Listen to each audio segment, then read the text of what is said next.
Let's go through a basic process of combining images and making them look good with each other. Every set of images is different, and there are multiple ways to do this. So let's take this happy dog picture and combine it with this castle.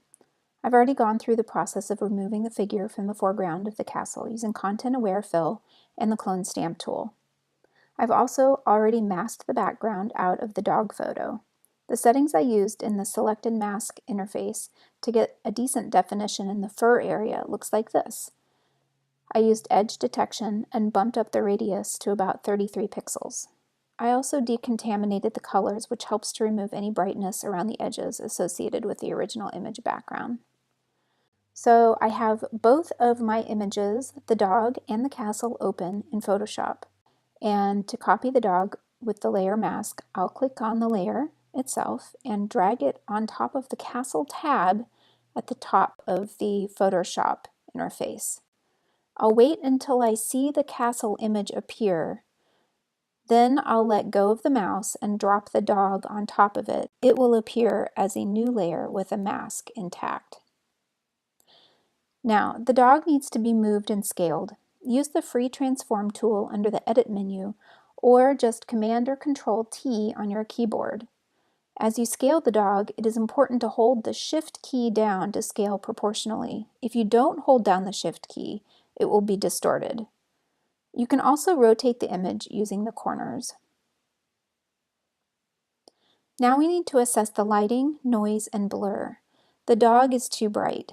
We'll use a curves layer adjustment. Using the hand select, we will click and drag an area of the dog that we want to change. I can see that everything is being altered, though, including the castle layer, and I only want it to affect the dog layer. This first icon in the adjustment panel specifies whether adjustment affects all layers or only the layer directly below. This is true for all adjustment layers.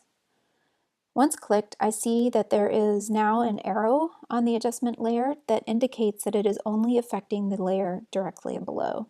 Okay, we're going to decrease the values overall, especially in the lighter and the darker areas. Play with adding points and moving them around until you are happy with how it looks. Get as close as possible to making it fit within the background. Okay, now the dog looks better, but if we look at the background scene again, though the sky is cloudy, some light direction is coming through. The sun is in the upper right and there's a slight sheen on the cobbles. It's subtle, right? The light on the dog needs to reflect this angle as well. I'm going to use some destructive editing techniques now, so I will duplicate the dog layer in case I need to quickly revert. When you do this, you may need to tell the adjustment layers again to only affect this specific layer. I'll turn off the original copy visibility. There are a couple tools that I'll use selectively to edit the lighting on the dog. These are the dodge and burn tools. The dodge will lighten areas and the burn will darken areas. The names originate from darkroom photography techniques. For all of the subtle manipulations of this image, I will need to constantly be decreasing and increasing my brush size, zooming in and out, and using the options at the top to change between the highlight, midtone, and shadows.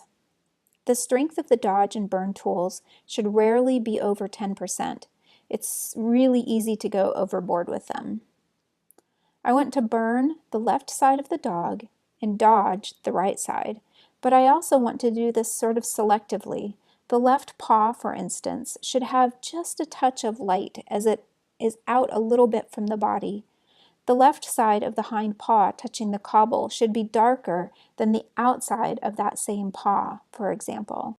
Also, the right side of the nose should be just a little bit brighter than the left side of the nose, and the fur on the chest, the part that's a little bit forward should be a little brighter than the part that's a little bit further back, because the light is coming from sort of the back and right of the dog.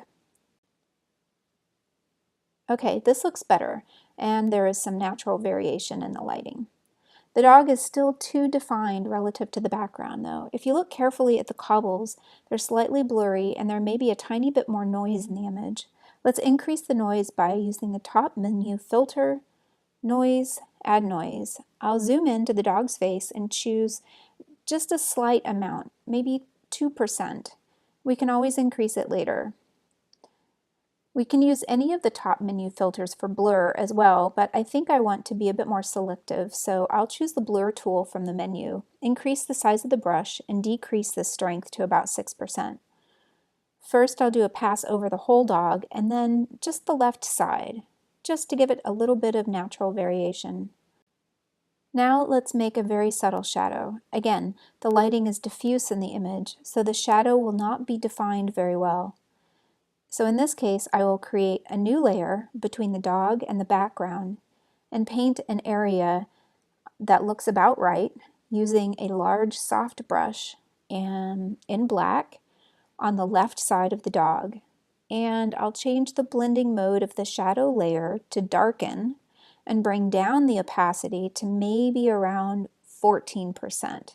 It's a very subtle shadow for sure, but it will help the image look more natural in the end. We could keep tweaking this image, but already it looks much more natural than when we first placed the dog in the scene.